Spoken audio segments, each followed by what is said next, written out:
అవే హక్కులే లభిస్తాయి. 10 సంవత్సరాల తర్వాత ఏ తేదీ నుంచి సర్వ హక్కులు లభిస్తాయో తేదీతో సహా స్పష్టంగా కూడా మీకు ఇచ్చే రిజిస్ట్రేషన్ డాక్యుమెంట్లో పేర్కొనుంది. డీపట్టా భూమిని రిజిస్ట్రేషన్ భూమిగా మార్చేందుకు 10 సంవత్సరాల తర్వాత మళ్ళీ ఎన్ఓసి కావాలి అని చెప్పి ప్రభుత్వ కార్యాలయాల చుట్టూ తిరగాల్సిన అవసరం లేదు.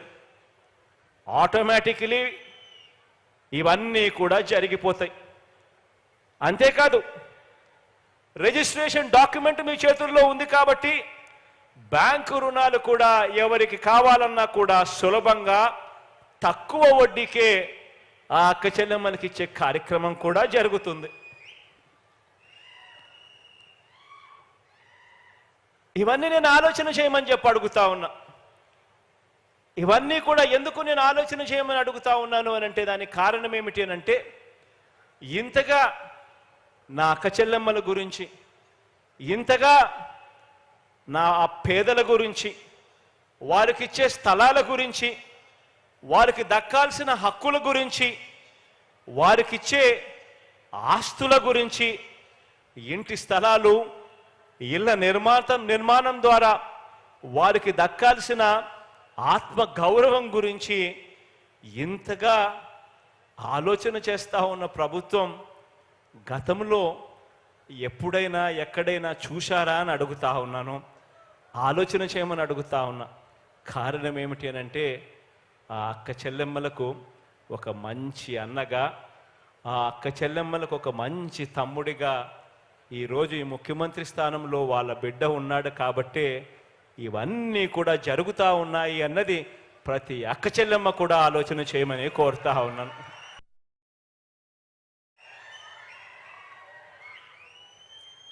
ఇంతగా గ్రామ స్వరాజ్యానికి, ఇంతగా పేదల స్వరాజ్యానికి అర్థం చెబుతున్న ప్రభుత్వం కూడా మన ప్రభుత్వం మాత్రమే అని కూడా చెప్పడానికి సంతోషపడతా ఉన్నా.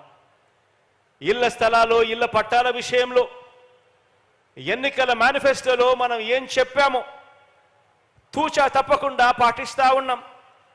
ఇచ్చిన మాట నిలబెట్టుకునే క్రమంలో మన ప్రతిపక్షం సృష్టించిన అవరోధాలన్నీ కూడా ఒక్కొక్కటి కూడా దాటుకుంటూ దేవుడి దయతో ఈ రోజున అక్క చెల్లెమ్మలకందరికీ కూడా మంచి చేసే దిశగా వేగంగా అడుగులు వేయగలుగుతా ఉన్నాం.